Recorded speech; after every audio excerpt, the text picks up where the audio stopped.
Olá, bom dia. Hoje são 11 de dezembro de 2014 e nós iremos dar continuidade à gravação sobre a Bíblia em nosso canal Espiritual Compartilhada. E eu gostaria que você abrisse o seu coração, a sua mente e sua alma para que o nosso Divino Mestre dê discernimento sobre a sua palavra, né? Estamos apresentando assuntos que provavelmente sejam controversos para uns ou elucidados para outros, mas de qualquer maneira tenho certeza que a gente poderá se aprofundar mais um pouco,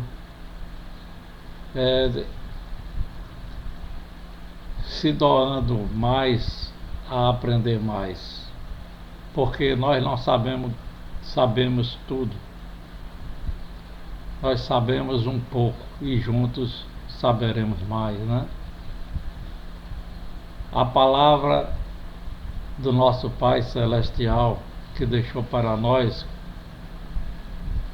ela tem sido de certa forma blasfemada e até adulterada desde a sua origem, quando ele a professou através das escrituras, né, de seus escritos sagrados, e até hoje o homem de alguma forma manipulou a palavra servindo a seus interesses humanos. Mas é certeza que as escrituras sagradas estão contidas na Bíblia. Porém, ao compilarem a palavra na Bíblia, o fizeram de alguma forma que nem sempre traduziu a vontade do nosso Criador, né? E hoje a gente vai falar um pouco, né, sobre inspiração e Espírito Santo. A gente vai ver o significado, né, de ambos, tanto de inspiração como o Espírito de Deus revelado aos escritores da Bíblia, né, das Escrituras, melhor dizendo.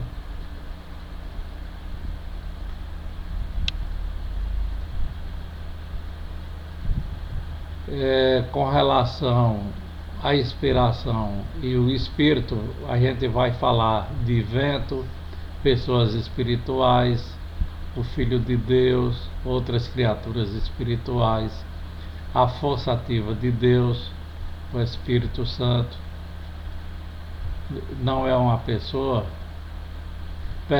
personificação não prova personalidade, não tem identificação como pessoa, como se batiza em seu nome, outra evidência de sua natureza impessoal, diferenciado de poder, seu uso na criação, fonte da vida animada, da faculdade de reprodução, espírito usando a favor nos servos de Deus, variedade de operações, julgar e executar julgamento, o Espírito de Deus atua como ajudador na congregação, unge, gera, dá vida espiritual, obter e reter o Espírito de Deus, fôlego, fôlego de vida, força de vida.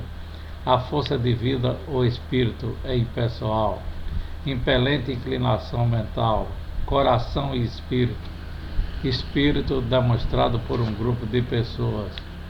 São alguns temas que você poderá conhecer melhor, né? E daí então você poderá deduzir no que achar melhor para o seu aprendizado, né? As fontes que a gente vai citar é com relação a biblioteca Enciclopédia, né? Onde ela apresenta a sua versão sobre inspiração, e também a fonte da biblioteca online da Torre de Vigia, no seu livro Perspicaz, volume 2, páginas 339 a 403, que fala da inspiração, e sobre espírito no livro Perspicaz, volume 2, IT-2, páginas 31 a 41. O que diz a enciclopédia sobre inspiração? Então, prestem bem atenção. Inspiração é o conceito teológico segundo o qual obras e feitos de seres humanos intimamente ligados a Deus, sobretudo as Escrituras do Antigo e do Novo Testamento, receberam uma supervisão especial do Espírito Santo, de tal sorte que as palavras ali registradas expressam de alguma maneira a revelação de Deus. Na etimologia da palavra inspiração, diz o seguinte: a palavra inspiração vem do latim inspiratio e do verbo inspirare. Inspirar é composto pelo prefixo in, em português, em, e o verbo inspirare, que significa soprar. Inspirare significa soprar ou em ou insuflar. Já no tempo clássico do Império Romano, inspirare recebeu a conotação respirar profundamente e o sentido figurativo insinuar algo no coração de alguém. O que diz a enciclopédia sobre inspiração verbal? O texto é inspirado diretamente de Deus, isto pode ser em forma de um ditado ou em forma de uma supervisão que deixa o autor usar o seu estilo próprio, mas interfere para o autor não cometer erros. Se a Bíblia é considerada inspirada verbalmente, ela é infalível. Evidentes contradições e equívocos da Bíblia são ou erros de copiadores ou mistérios de Deus. Os defensores da inspiração verbal falam que as passagens contraditórias se referem a assuntos diferentes. A inspiração verbal é doutrina para muitas igrejas evangélicas. Também fala na enciclopédia Wikipédia, inspiração geral ou inspiração limitada. O autor é inspirado por Deus de alguma forma. Deus se manifesta ao autor por meio de em sonhos, palavras insinuadas, pessoas, anjos, entre outros. E o autor recebe assim uma mensagem. Muitas vezes ele anota muito mais tarde. Se o autor errar em detalhes, o Espírito Santo não intromete, ou então intromete em todos os casos. Assim se explicam pequenos equívocos na Bíblia, como também erros ortográficos e notas erradas em músicas inspiradas. Na visão neo-ortodoxa se acha a frase: a Bíblia é a palavra de Deus, mas não palavras de Deus. Já na visão liberal e progressiva, na enciclopédia da Wikipédia diz o seguinte: teólogos liberais e progressivos negam a inspiração como fonte principal de obras sacras e veem nela somente citações de pessoas profundamente religiosas, que certamente sabem muito de Deus em relação a outras pessoas, mas pouco diante da grandeza do ministério de Deus, do mistério de Deus. Essa é a visão liberal e progressiva, segundo a enciclopédia Wikipédia. O que diz a visão católica? Na Igreja Católica existem várias correntes teológicas, mas a opinião oficial é que a Bíblia é inspirada na forma geral e não verbal.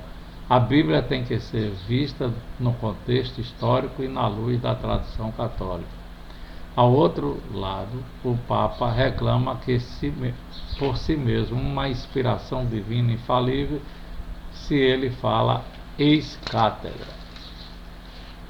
Também na visão da reforma evangélica, diz o seguinte a enciclopédia Wikipédia: os reformadores fortaleciam a Escritura e rejeitaram a tradição católica como fonte divina ao par da Escritura. Martinho Lutero, que nasceu católico, partiu no início da reforma da teoria que não todas as partes da Bíblia serão inspiradas. Mais tarde, ele reconheceu todas as partes como inspiradas, assim como os outros reformadores. Ele falou também sobre várias músicas que seriam inspiradas de forma geral e limitada, destacando, porém, o hino em latim Veni, Sancti Spiritus. Ok? Então, esta está a versão de diversos segmentos dos conhecedores da palavra, que interpreta a seu bel prazer e modo, né, o que quer dizer a palavra sagrada do nosso Criador. Então é um pouco controverso, né? Mas cabe a nós discernir a verdade. Vamos ver então o que diz inspiração com relação à Biblioteca Online da Torre de Vigia.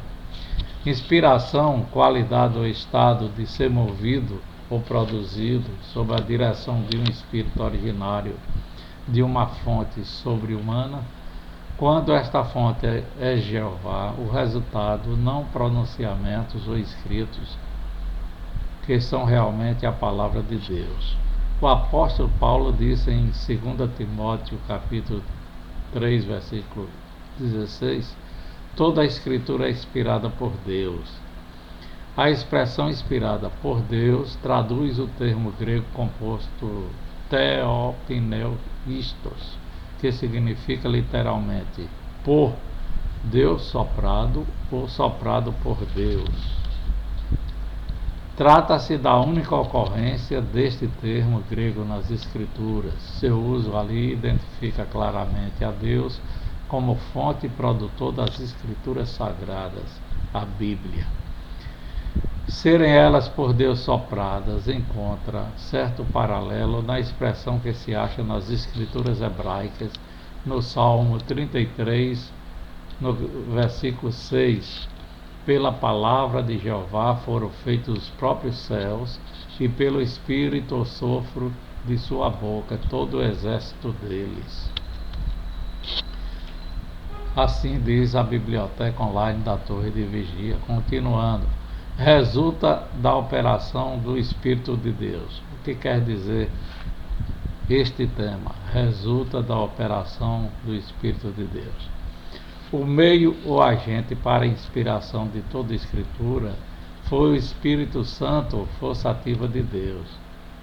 Esse Espírito Santo operava para com os homens ou neles, de modo a movê-los e guiá-los a redigir a mensagem de Deus.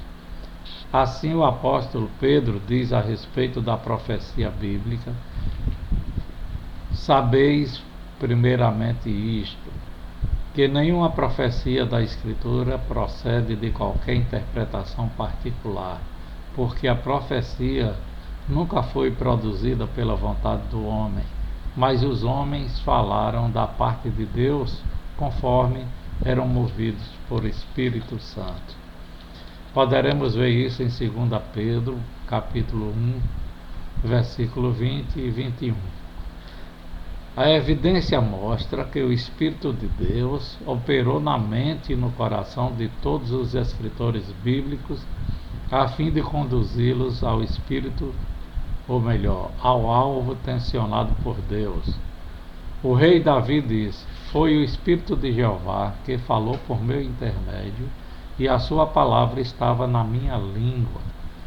Poderemos ver isso em 2 Salmo, no capítulo 23, versículo 2. Quando Jesus citou o Salmo 110, ele disse que Davi o escrevera por inspiração. Poderemos ver isso em Mateus, no capítulo 22, no versículo 43. A passagem paralela em Marcos, capítulo 12, versículo 36, reza pelo Espírito Santo. Assim como o Espírito de Jeová moveu ou habilitou homens a realizar outras tarefas divinas, a feitura das vestes sacerdotais e do equipamento para o tabernáculo, vemos isso em Êxodo 28, 3 e no capítulo 35, 30 a 35. Assumir a carga administrativa em Deuteronômio, capítulo 34 e versículo 9, liderar as forças militares em Juízes 3, 9, 10, no capítulo 6, versículo 33, 34. Da mesma forma também habilitou alguns homens a registrar as Escrituras. Por meio desse Espírito, puderam receber sabedoria, entendimento, conhecimento, conselho e poder, além do normal e segundo suas necessidades específicas. Poderemos ver em Isaías, no capítulo 11, versículo 2, em Miqueias, no capítulo 3, versículo 8, em 1 Coríntios, no capítulo 12, versículos 7 e 8. Disse que Davi recebeu o plano arquitetônico do templo por inspiração. Poderemos ver isso no 1 Crônica, no capítulo 28, versículo 12. Jesus assegurou a seus apóstolos que o Espírito de Deus os ajudaria, ensinando-os, guiando-os e fazendo com que a mente deles recordasse as coisas que tinham ouvido dele, bem como lhes revelando coisas futuras. Poderemos ver isso em João capítulo 14, 26, no capítulo 16 de João, no versículo 13.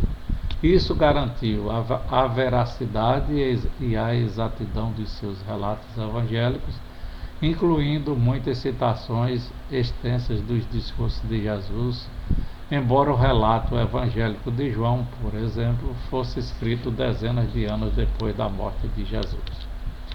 Controlados pela mão de Jeová. O que diz esse tema, controlados pela mão de Jeová?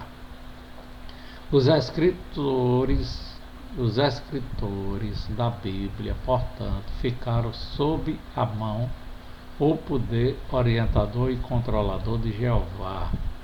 Poderemos ver isso em 2 Reis 3, 15 e 16, em Ezequiel no capítulo 3, 14 e versículo 22.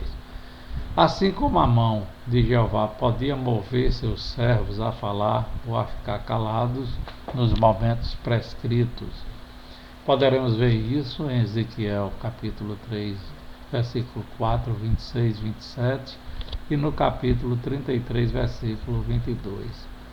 Assim também podia estimular a escrita ou agir como força restritiva, podia mover o escritor a tratar de certos assuntos ou restringi-lo de incluir outra matéria.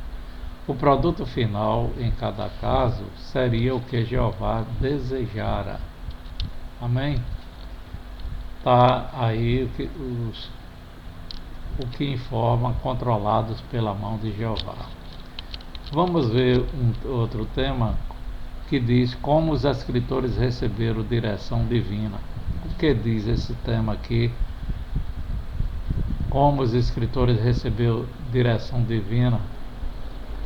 Como diz o apóstolo, Deus falou de muitos modos a seus servos nos tempos pré-cristãos. Poderemos ver em Hebreus, no capítulo 1, versículo 1 e 2. Pelo menos num caso, o dos 10 mandamentos, o decálogo, as informações foram supridas divinamente em forma escrita, apenas exigindo que fossem copiadas nos rolos ou outro material empregado por Moisés. Está em Êxodo capítulo 31, versículo 18, e em Deuteronômio capítulo 10, versículo de 1 a 5. Em outros casos, as informações foram ditadas palavra por palavra. Ao apresentar o grande conjunto de leis e estatutos do pacto de Deus com Israel, Jeová instruiu a Moisés: escreve para ti estas palavras.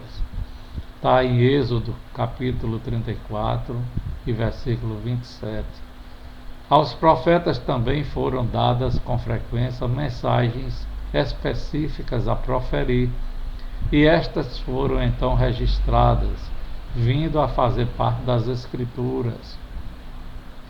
Poderemos ver isso em 1 Reis 22, versículo 14, em Jeremias, capítulo 21, versículo 7, capítulo 2, versículo 1, capítulo 11, versículo 1 a 5, e em Ezequiel, capítulo 3, versículo 4, e no capítulo 11, versículo 5. Entre ainda outros métodos usados para a transmissão de informações aos escritores da Bíblia, acham-se os sonhos e as visões. Sonhos ou visões noturnas, como às vezes eram chamados, evidentemente sobrepunham um quadro da mensagem ou propósito de Deus na mente da pessoa adormecida. Poderemos ver isso em Daniel, no capítulo 2, no versículo 19, e no capítulo 7, versículo 1. Um veículo ainda mais frequente para comunicar os pensamentos de Deus à mente do escritor eram as visões dadas enquanto a pessoa estava consciente, a revelação sendo estampada de forma pictórica na mente consciente. Poderemos ver isso em Ezequiel, capítulo 1, versículo 1, em Daniel, capítulo 8, versículo 1, e em Revelação, capítulo 9, versículo 17. Algumas visões foram recebidas enquanto a pessoa caíra em transe. Embora consciente, a pessoa, pelo que parece, ficava tão absorta pela visão recebida em transe, a ponto de desperceber por completo tudo mais em sua volta. Poderemos ver isso em Atos, no capítulo 10, de 9 a 17, e no capítulo 11, versículo 5 ao 10, e no capítulo 22, no versículo 17 a 21. Então, você poderá ver em visão também. Em muitas ocasiões, usaram-se mensageiros angélicos. Vou repetir. Em muitas ocasiões, usaram-se mensageiros angélicos para transmitir as mensagens divinas. Poderemos ver em Hebreus capítulo 2, versículo 2. Tais mensageiros angélicos desempenharam um papel maior na transmissão de informações do que às vezes transparece. Assim, ao passo que a lei dada a Moisés é apresentada como tendo sido proferida por Deus, tanto Estevão como Paulo mostram que Deus empregou seus anjos para transmitir aquele código legal. Poderemos ver isso em Atos, no capítulo 7, versículo 53, e no livro de Gálatas, no capítulo 3, versículo 19. Visto que os anjos falavam em nome de Jeová, a mensagem que apresentaram podia, portanto, apropriadamente ser chamada de a palavra de Jeová. Poderemos ver em Gênesis capítulo 22, versículo 11 e 12, e no versículo 15 a 18, e também no livro de Zacarias, no capítulo 1, versículo 7 e versículo 9.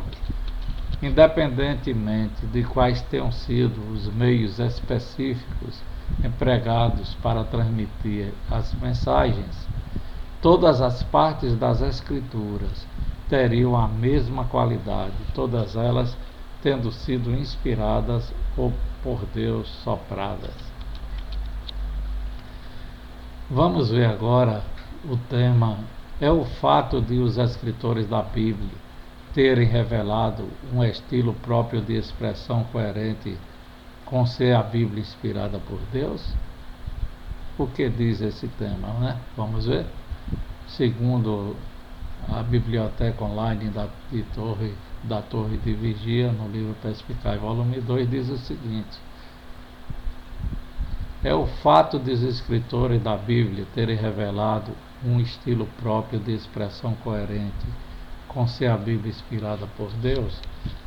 A evidência indica, contudo, que os homens usados por Deus para registrar as Escrituras não eram meros autômatos que simplesmente registrassem a matéria que lhes fosse ditada. Lemos a respeito do apóstolo João que a revelação Apocalipse, por Deus soprada, foi-lhe apresentada mediante o anjo de Deus em sinais, e que João então deu testemunho da palavra dada por Deus e do testemunho dado por Jesus Cristo, sim, de todas as coisas que viu. Você poderá comprovar em Revelação, capítulo 1, versículo 1 e 2, que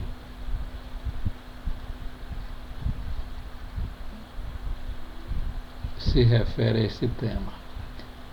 Foi por inspiração, literalmente, no Espírito, que João veio a estar no dia do Senhor e lhe foi dito: o que vês, escreve no rolo. Poderemos ver em Revelação, no capítulo 1, no versículo 10 e 11. Assim Deus, pelo que parece, achou bom permitir que os escritores da Bíblia usassem suas faculdades mentais para escolher palavras e expressões para descrever as visões que tiveram. Poderemos ver isso em Abacuque, no capítulo 2, no versículo 2. Ao passo que sempre exercia suficiente controle e orientação sobre eles, de modo que o produto final não só fosse exato e verdadeiro, mas também se adequasse ao propósito de Jeová. Poderemos ver isso em Provérbios, no capítulo 30, no versículo 5 e 6. Que estava envolvido o esforço pessoal por parte do escritor é demonstrado pela declaração de Eclesiastes, no capítulo 12, versículo 9 e 10. Havendo ponderação, investigação e disposição em ordem, a fim de apresentar divinamente palavras deleitosas e a escrita de palavras corretas de verdade. Compare isso com Lucas, no capítulo 1, no versículo 1 a 4. Isto, sem dúvida, explica por que existem os diferentes estilos de escrita, bem como de expressões, que aparentemente refletem a formação individual do escritor.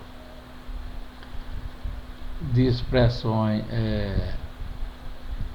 repito, isso sem dúvida explica por que existem os diferentes estilos de escrita, bem como de expressões que aparentemente refletem a formação individual do escritor. As habilitações naturais dos escritores podem ter constituído um fator na escolha deles por Deus para a tarefa específica. Talvez também os tenha preparado de antemão para servirem ao seu propósito específico.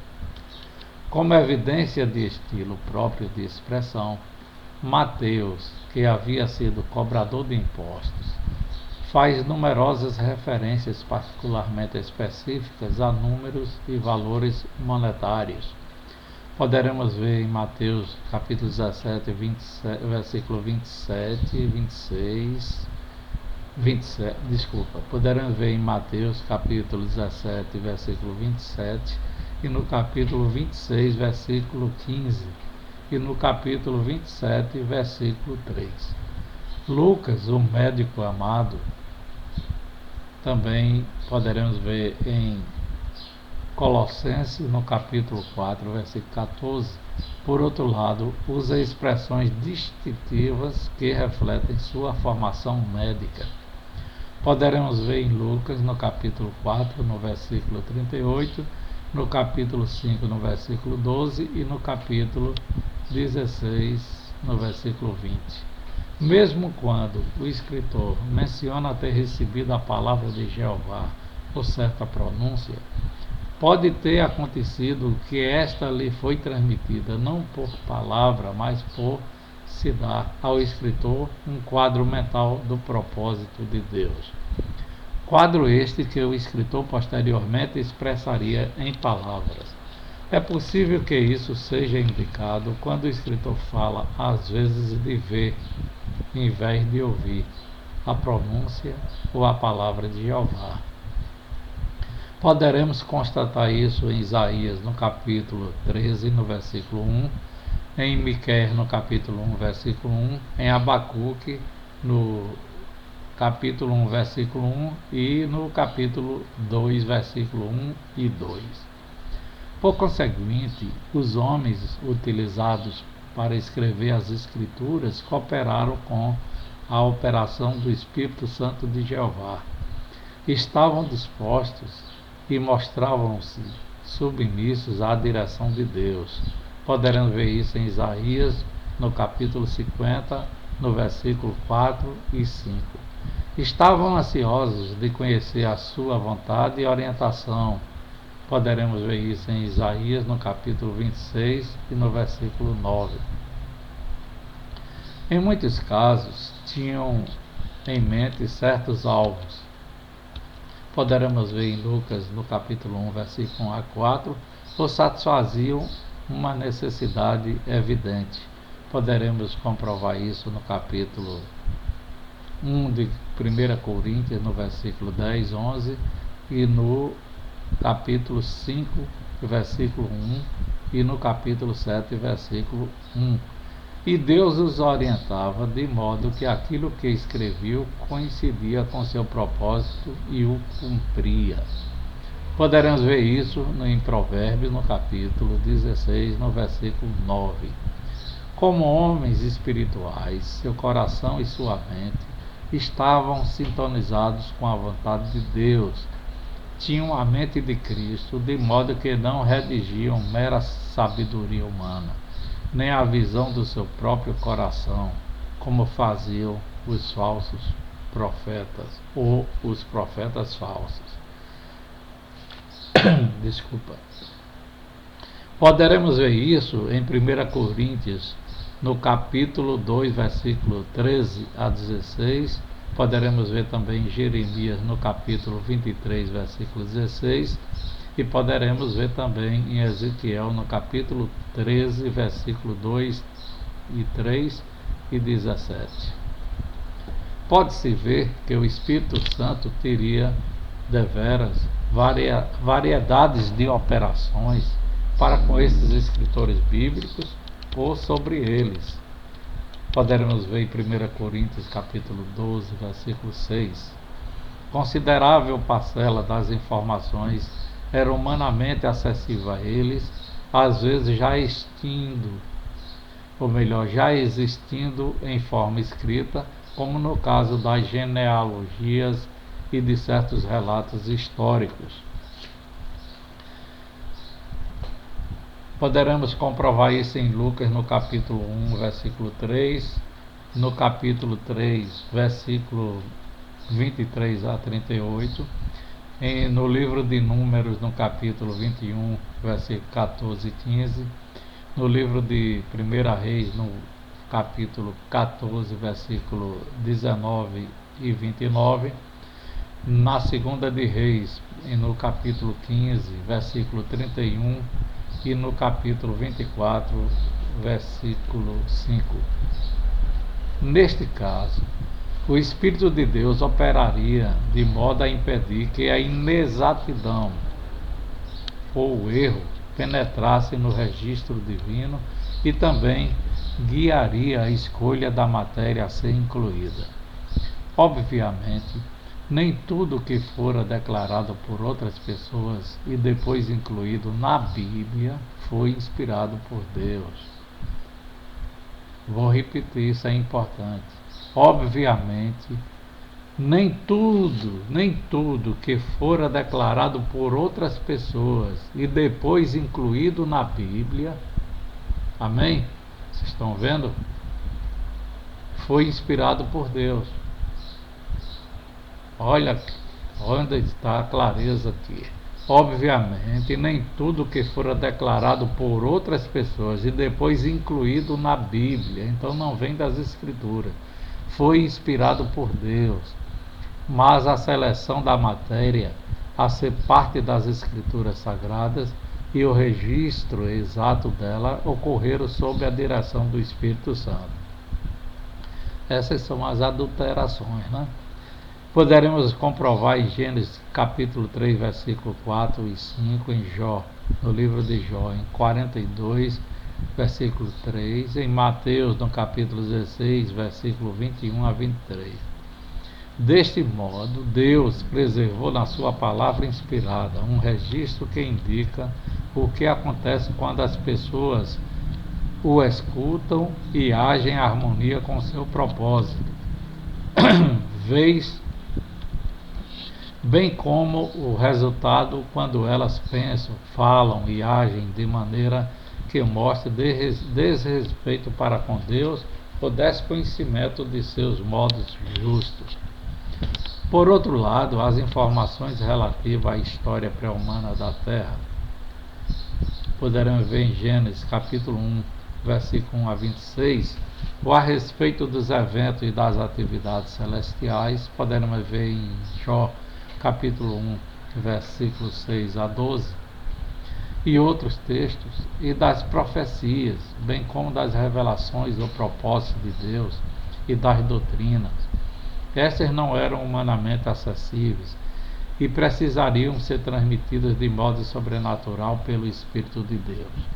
Quanto às declarações e conselhos sábios, mesmo que o escritor pudesse ter aprendido muito por experiência própria na vida e até mesmo mais através de seu próprio estudo e aplicação das partes das escrituras já registradas, a operação do Espírito de Deus ainda seria necessária para garantir que tais informações se habilitassem a ser parte da palavra de Deus, que é viva e exerce poder, e é capaz de discernir os pensamentos e as intenções do coração. Poderemos ver isso em Hebreus capítulo 4, versículo 12. Pode-se ver isso nas expressões do apóstolo Paulo em sua primeira carta aos Coríntios. Ao aconselhar sobre o casamento e o estado de solteiro, ele diz em certo ponto: mas aos outros digo, eu, sim, eu, não o Senhor. De novo, agora concernente às virgens, não tenho mandado da parte do Senhor, mas dou a minha opinião. Por fim, a respeito de uma mulher enviuvada, ele declara: ela será mais feliz, porém se permanecer assim como está, segundo a minha opinião. Acho certamente ter também o Espírito de Deus. 1 Coríntios 7, 12, versículo 25 e versículo 40. O significado evidente das declarações de Paulo é que ele não dispunha de nenhum ensino direto do Senhor Jesus sobre certos pontos. Por isso, Paulo deu sua opinião pessoal como um apóstolo cheio de espírito. Seu conselho, contudo, foi por Deus soprado e assim veio a fazer parte das Escrituras Sagradas, tendo a mesma autoridade que o restante dessas Escrituras. Existe claramente uma diferença entre os escritos inspirados da Bíblia e outros escritos que, ao passo que manifestam certa medida da direção e orientação do Espírito, não são de direito classificados como parte das Escrituras Sagradas. Como se tem mostrado, além dos livros canônicos das escrituras hebraicas, havia outros escritos, tais como os registros oficiais sobre os reis de Judá e de Israel, e estes, em muitos casos, podem ter sido redigidos por homens que demonstravam devoção a Deus. Estes registros foram até mesmo usados na pesquisa feita pelos escritores que foram inspirados a escrever parte das escrituras sagradas. O mesmo também aconteceu nos tempos apostólicos. Além das cartas incluídas no cânon da Bíblia, que o cânon se refere às escrituras hebraicas e gregos cristãs, houve, sem dúvida, muitas outras cartas escritas pelos apóstolos e anciãos às numerosas congregações no decorrer dos anos. Ao passo que os escritores eram homens guiados pelo Espírito, ainda assim Deus não colocou seu selo de garantia que distinguiria tais escritos adicionais como sendo parte da inerrante palavra de Deus. Os escritos hebraicos não canônicos talvez contivessem alguns erros, e até mesmo escritos não canônicos dos apóstolos talvez refletissem em certo grau o entendimento incompleto existente nos primeiros anos da congregação cristã.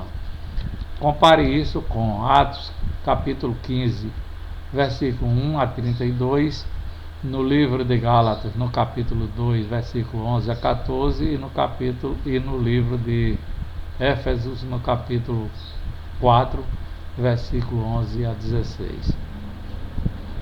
No entanto, assim como Deus, por seu Espírito ou força ativa, concedeu a certos cristãos o discernimento de pronunciações inspiradas, ele também podia guiar o corpo governante da congregação cristã a discernir que escritos inspirados deviam ser incluídos no cânon das escrituras sagradas. Poderemos ver isso em 1 Coríntios, no capítulo 10, no versículo, ou melhor, poderemos ver isso no livro de 1 Coríntios, no capítulo 12, no versículo 10. Reconhecimento, aí vamos ver agora o tópico reconhecimento das escrituras como inspiradas. Então, o que diz em reconhecimento das escrituras como inspiradas? Isso no livro Perspicaz, volume 2, página 39 a 403 da Biblioteca da Torre de Vigia. Diz o seguinte: é clara a evidência de que todas as escrituras sagradas, conforme progressivamente adicionadas ao cânon da Bíblia, foram de forma coerente reconhecidas pelos servos de Deus, incluindo Jesus e seus apóstolos, como inspiradas. Por inspiração se quer dizer não a simples elevação do intelecto e das emoções a um grau mais alto de realização ou de sensibilidade, como não raro se diz sobre artistas ou poetas seculares, mas a produção de escritos inerrantes e que têm a mesma autoridade como se fossem escritos pelo próprio Deus. Por este motivo, os profetas que contribuíram para a escrita das escrituras hebraicas incessantemente atribuíam sua mensagem a Deus com a declaração: assim disse Jeová, fazendo mais de 300 vezes. Poderemos ver isso em Isaías, no capítulo 17, versículo 33, no livro de Jeremias, no capítulo 2, versículo 2, em Naum, no capítulo 1, versículo 12. Jesus e seus apóstolos citavam confiantemente as escrituras hebraicas como sendo a própria palavra de Deus proferida mediante os escritores designados, portanto, como de cumprimento garantido e como a autoridade final em qualquer controvérsia. Poderemos ver isso em Mateus, no capítulo 4, versículo 4 a 10, no capítulo 19 de Mateus, versículo 3 a 6. No livro de Lucas, no capítulo 24, versículo 44 a 48. No livro de João, no capítulo 13, versículo 18. E no livro de Atos, no capítulo 13, versículo 33 a 35. No livro de 1 Coríntios, no capítulo 15, versículo 3 e 4. Em 1 Pedro, poderemos ver isso no capítulo 1, versículo 16, e no capítulo 2, versículos 6 a 9. Elas continham as proclamações sagradas de Deus. Poderemos ver isso no livro de Romanos, capítulo 3, versículo 1 e 2, no livro de Hebreus, no capítulo 5, versículo 12. Paulo, depois de explicar em Hebreus, capítulo 1, versículo 1, que Deus falou a Israel por meio dos profetas, passa a citar vários livros das Escrituras hebraicas, apresentando os textos como se fossem falados pessoalmente pelo próprio Jeová Deus. Poderemos comprovar isso em Hebreus capítulo 1, versículo 5 a 13.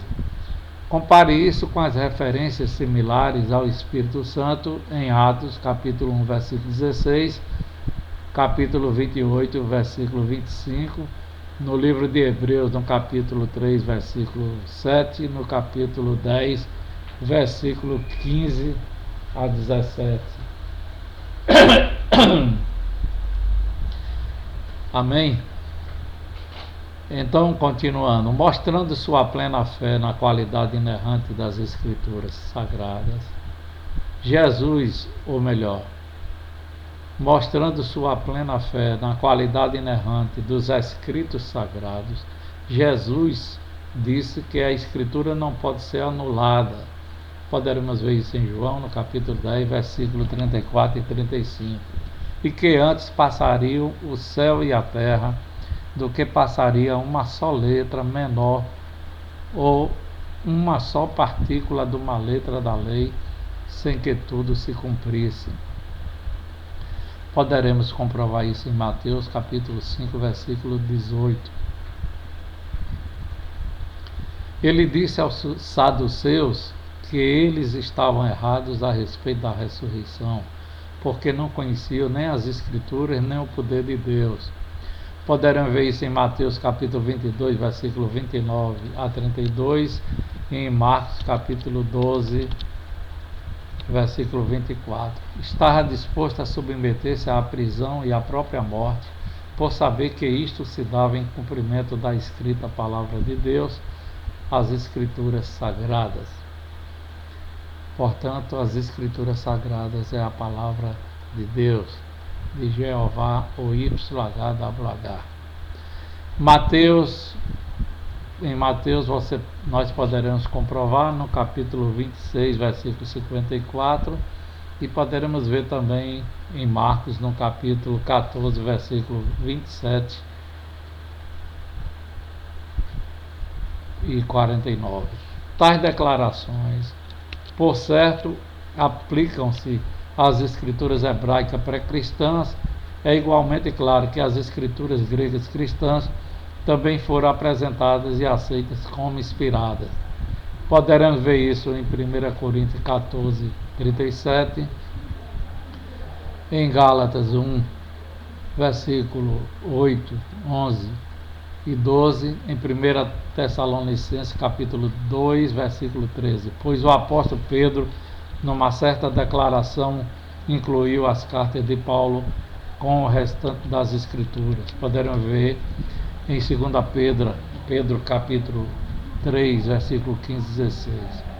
Assim, o inteiro corpo das Escrituras constitui a unificada e harmoniosa palavra escrita de Deus.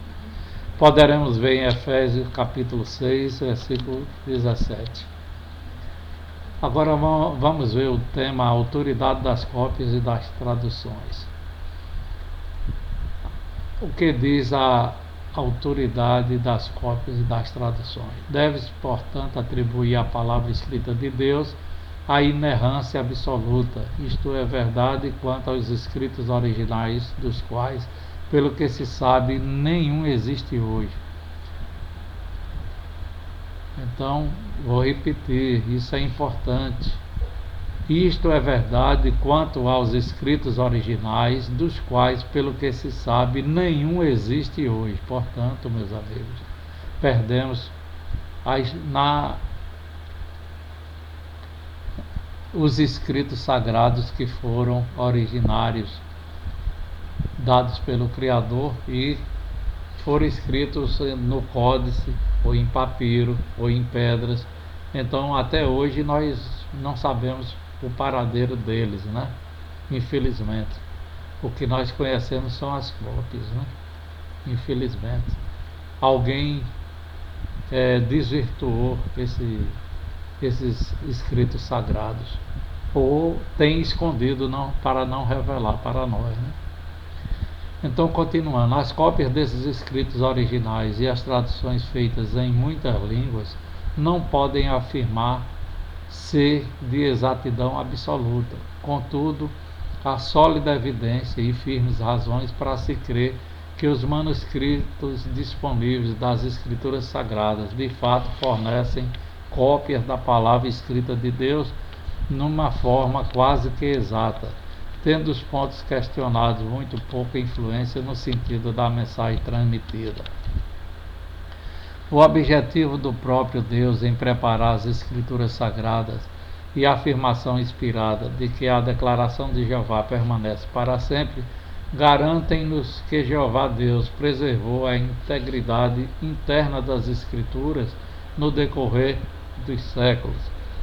Poderemos ver 1 Pedro capítulo 1, versículo 25. Então, cabe a cada um de nós discernir e interpretar o que é justo, o que é certo, dado pelas Escrituras, através do seu poder milagroso, que através dos tempos nós teremos conhecimento. Então, poderemos eleger aquilo que é realmente divino em nossos corações, mente e alma. Vamos ver o tema: como se explicam as diferenças de fraseado nas citações das escrituras hebraicas feitas nas escrituras gregas cristãs. Então é uma pergunta: como se explicam as diferenças de fraseado nas escrituras das escrituras hebraicas, ou melhor, nas citações das escrituras hebraicas feitas nas escrituras gregas cristãs? Em muitos casos, os escritores das escrituras gregas cristãs evidentemente usaram a tradução grega Septuaginta ao citarem as escrituras hebraicas. Às vezes, a forma de traduzir das Septuagintas, segundo citada por eles, difere um tanto da leitura das escrituras hebraicas, conforme é agora conhecida. A maioria das traduções odiernas, baseando-se no texto massorético hebraico, que data de cerca do 10º século da Era Comum. Eu vou repetir, é importante. Às vezes, a forma de traduzir da Septuaginta, segundo citada por eles, difere um tanto da leitura das escrituras hebraicas, conforme é agora conhecida. Entre parênteses, a maioria das traduções odiernas, quer dizer, feitas até hoje, baseando-se no texto massorético hebraico, que data de cerca do 10º século da Era Comum. Por exemplo, a citação do Salmo 40, versículo 6, feita por Paulo, contém a expressão: porém, preparaste-me um corpo. Expressão encontrada na Septuaginta. Poderemos ver em Hebreus, capítulo 10, versículos 5 e 6. Os manuscritos hebraicos disponíveis do Salmo 40, versículo 6, têm em lugar dessa expressão as palavras: abriste-me estes ouvidos meus. Se o texto hebraico original obtinha ou não a frase que se encontra na Septuaginta, não se pode afirmar com certeza. Seja como for, o Espírito de Deus guiou Paulo em sua citação e, por conseguinte, tais palavras gozam da autorização divina. Isso não significa que a inteira tradução Septuaginta deve ser encarada como inspirada, mas aqueles trechos citados pelos inspirados escritores cristãos tornaram-se deveras parte integrante da palavra de Deus. Em alguns casos, as citações feitas por Paulo e outros diferem tanto do texto hebraico como do grego, conforme encontrados nos manuscritos disponíveis. As diferenças são mínimas, porém, e um exame revela que são o resultado de paráfrase, de epítome, do uso de sinônimos ou de acréscimo de palavras ou frases explanatórias. Veja Gênesis capítulo 2, versículo 7. Por exemplo, afirma que o homem veio a ser uma alma vivente, ao passo que Paulo, ao citar esse trecho, disse: até mesmo está escrito assim: o primeiro homem, Adão, tornou-se alma vivente. Está em 1 Coríntios, capítulo 15, versículo 45. Seu acréscimo das palavras primeiro e Adão serviu para sublinhar o contraste que ele fazia entre Adão e Cristo. A inserção estava de pleno acordo com os fatos registrados nas Escrituras e de forma alguma pervertia o sentido ou o conteúdo do texto citado. Aqueles a quem Paulo escrevia tinham cópias ou traduções das escrituras hebraicas mais antigas do que as que temos hoje e podiam investigar as citações feitas por ele de um modo similar ao feito pelo povo de Bereia. Poderemos ver em Atos capítulo 17, versículos 10 e 11.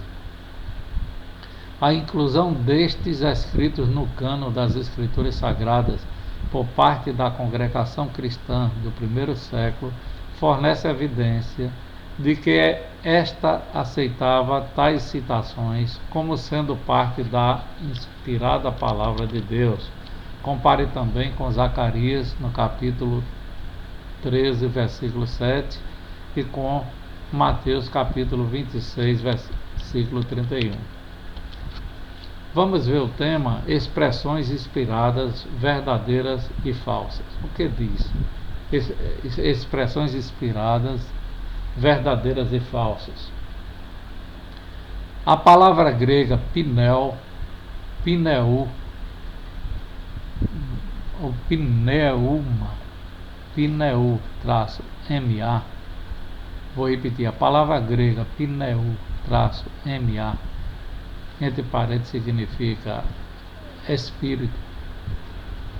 É usada de modo especial em alguns escritos apostólicos. Em 2 Tessalonicenses, capítulo 2, versículo 2, por exemplo, o apóstolo Paulo insta com seus irmãos tessalonicenses a não ficarem provocados ou abalados em sua razão, quer por uma expressão inspirada, quer por intermédio de uma mensagem verbal, quer por uma carta, como se fosse da nossa parte, no sentido de que o dia de Jeová está aqui. É claro que Paulo emprega a palavra pneuma, entre parênteses, espírito, em relação com os meios de comunicação, tais como a mensagem verbal ou a carta. Por esse motivo, entre parênteses, comentários sobre as Escrituras Sagradas, de Lange, página 126, diz sobre este texto: por meio disto, o apóstolo tensiona uma sugestão espiritual, pretensa, predição, declaração de um profeta.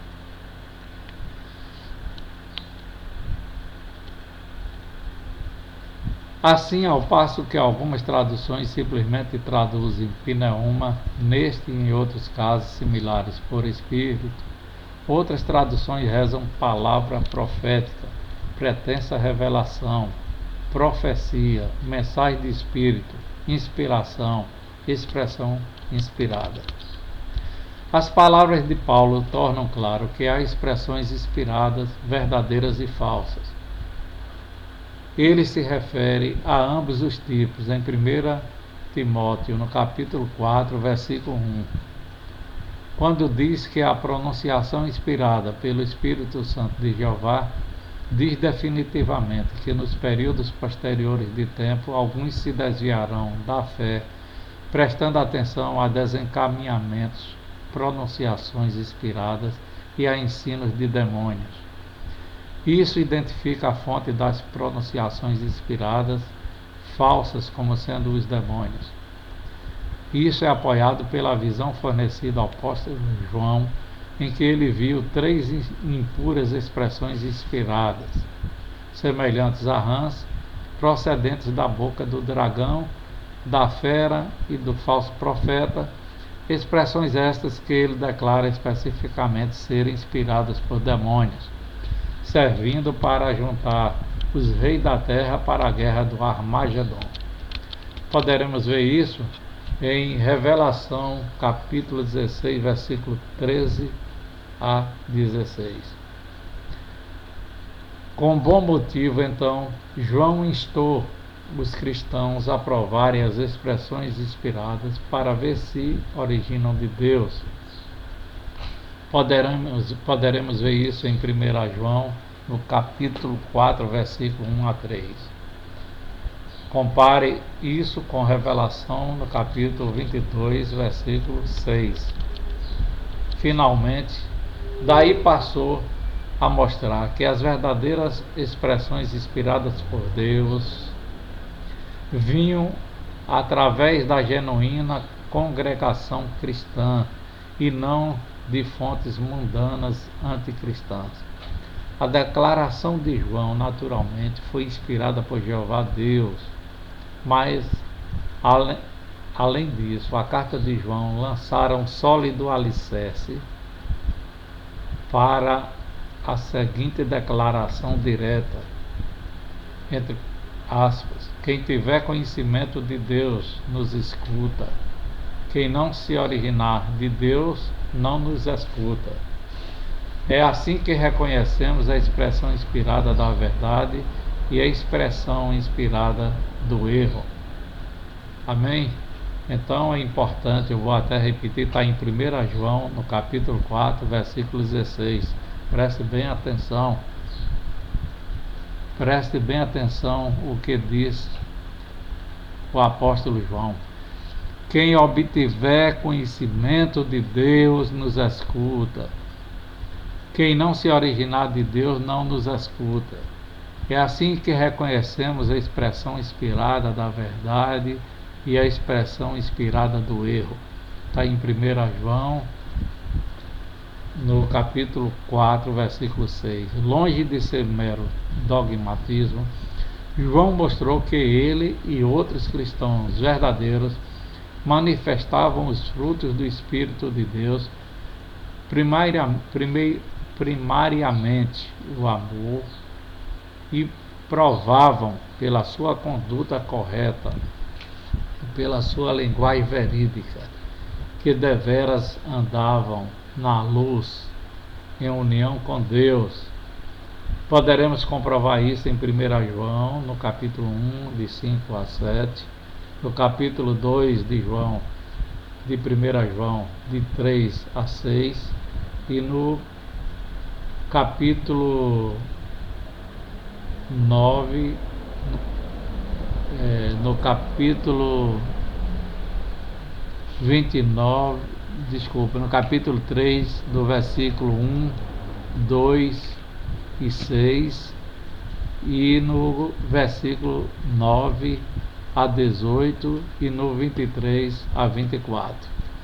E também poderemos ver no versículo de 1 João, de 15 a 17, e no versículo 29 também poderemos ver. Isso, vou repetir. Poderemos ver isso no 1 João capítulo 1, versículos 5 a 7, no capítulo 2, versículo 3 a 6, no versículo 9 a 11, no versículo 15 a 17 e no versículo 29. E poderemos ver também em 1 João, no capítulo 3, versículo 1, 2, 6 e no versículo 9 a 18. E também no versículo 23, versículo 24. E contraste isso com Timóteo, né? Desculpe, no livro de Tito, no capítulo 1, no versículo 16. Então, meus amados irmãos e amigos, eu fiz a explanação sobre inspiração, a palavra, da palavra sagrada do nosso Criador, né? E nós poderemos ver tanto algumas explicitações a respeito deste tema, desse assunto, através da biblioteca enciclopédia. Neste vídeo vocês têm duas fontes, né, para vocês compararem e elucidarem sobre o tema, como também na fonte da biblioteca online da Torre de Vigia, do livro Perspicaz, volume 2, no IT-2, página 399 a 403. Amém? Eu tentei ser imparcial, né, o máximo possível. Apenas apresentei a vocês esse material com a mente voltada ao aprendizado, que eu também sou um eterno aprendiz, né? Eu não sei mais nada além do que vocês sabem, mas estou tentando aprender cada vez mais o que o nosso Criador do céu e da terra, do mar e de tudo que existe, o nosso verdadeiro mestre, né? E o seu filho, o Messias, o resgatador de nossos pecados, que veio à terra e se sacrificou por nós, deixou essa palavra ou melhor dizendo, deixaram esta palavra, e eu estou muito feliz em conhecer esses dois temas, porque nas denominações a gente só ouve, mas é bom que a gente leia, né, toda a escritura sagrada, né, e procure também as fontes que possam melhor clarear em nossas mentes e nossos corações a palavra de nosso Salvador, que é o nosso Rei, o Messias, e do nosso Criador, que é o Pai, o único Deus verdadeiro, Criador de tudo que existe no universo. Amém? Então, eu sou José Jackson Cardoso, né? Eu sou administrador de empresas, sou técnico em agropecuária, eu resido na Inocop 2, Alagoinhas Velha, na Bahia, Brasil, né? E eu prometo falar no próximo vídeo, né? Eu falei sobre inspiração hoje. O próximo vídeo irei falar sobre o Espírito Santo, que quer dizer, citando também essas duas fontes já mencionadas, né? Em nome do batalhão GGC, aqui está Galdino Gonçalves da Silva, meu pai falecido, GGC, né? Nascido em 10 de junho de 1910, morou no distrito Serra da Canabrava, no sertão de Uauá, Bahia, Brasil, e em 1952 emigrou para o Luiz da Cunha, Bahia. A sua vida, ao lado de sua esposa Maurília Lopes da Silva, Dona Bebé, e seus familiares, foi pautada no exemplo de vida, na lida como agropecuário e comerciante. Granjeou muitos amigos e sempre foi solidário e humanista, sempre primando a cumprir a lei, a justiça, a família, a religião, com visão de dias melhores para todos. Sua vida foi um exemplo para todos nós. Infelizmente, sua jornada foi interrompida em 24 de dezembro de 2004, portanto fazem 10 anos hoje, este mês, né? Foi no dia 24 de dezembro, então estamos próximos da data de sua viagem ao mundo, até a sepultura, né? Ao inferno, à sepultura. Mas não morreu para nós, que lhe amamos e estamos lhe homenageando com o batalhão GGC, que tem como lema exaltar o trabalho, a humildade, proteger a família, a prática do bem, amar o próximo, respeitar a justiça e a lei e a solidariedade humana sob a proteção de Deus. Nesta data, nesta homenagem, que será perpetuada, oficializamos o batalhão GGC. Homenagem a seus familiares e amigos honoríficos, saudações GGC. Aqui está meu pai amado, né? Minha mãe, que hoje está com 87 anos, é viva, graças a Deus. Reside em Euclides da Cunha, Bahia. Batalhão GGC, Euclides da Cunha, Bahia. Nós temos uma página no Facebook para os membros do batalhão, que é www.facebook.com/groups/batalhão GGC. E o endereço de e-mail é batalhãogGC@groups.facebook.com. São grupos que nós temos no google.com. Amém? E esse é o batalhão GGC, uma homenagem. Aqui está um boné, batalhão GGC, vocês poderão até ver, certo? Euclides da Cunha, Bahia, personificado esse boné. Esse banner é feito em homenagem ao batalhão.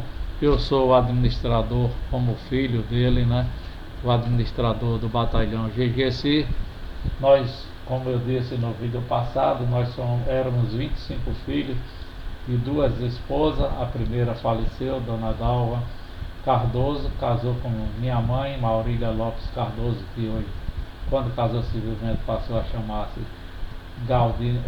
Maurília Lopes da Silva.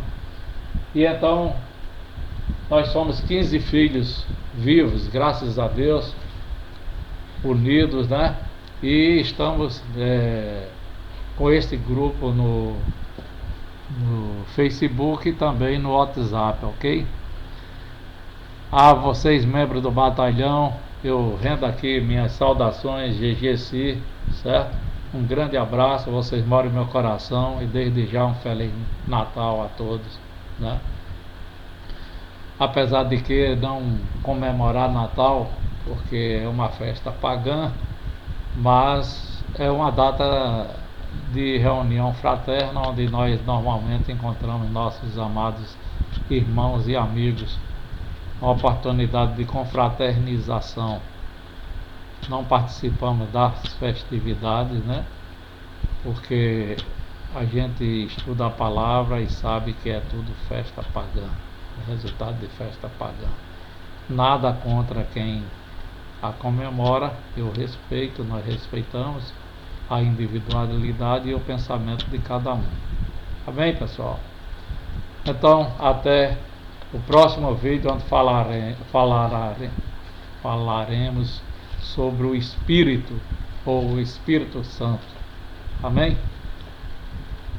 Deus abençoe a todos vocês, Jeová abençoe e proteja vocês, seus familiares, onde você estiver, em qualquer parte do Brasil e do mundo, nesse globo terrestre maravilhoso que o Todo-Poderoso deixou como moradia humana, a quem reconhecemos eternamente.